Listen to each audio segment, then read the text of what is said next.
Raffi Ahmad bongkar aib Nagita Slavina tidur dengan mulut mangap, sang istri malah banjir pujian. Melansir dari Instagram pribadinya yang diunggah Kamis, tanggal 29 Juni tahun 2023, terlihat Raffi dan Nagita sedang berada di dalam mobil. Raffi pun tampak berada di kursi pengemudi dengan Nagita Slavina di sampingnya. Lucunya, saat sedang menyetir, Raffi Ahmad masih sempat mengeluarkan ponselnya dan merekam Nagita Slavina yang sedang tertidur. Nagita Slavina yang memakai baju putih pun tampak tertidur menengadahkan wajahnya ke atas, sembari masih mengenakan kacamata hitam dengan mulut terbuka. Suara musik dari mobil pun terdengar jelas memutar lagu anak-anak berjudul Bolo Bolo.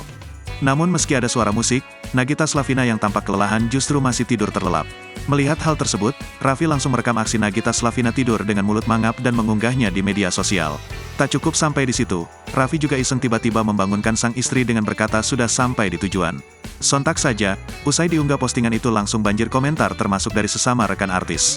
Mangap aja cantik ya, gak abis Fikri. Herman ngeliatnya, tapi tetep cakep ya kalau Mama Gigi, mang bener-bener tega LUU, komentar rekan artis.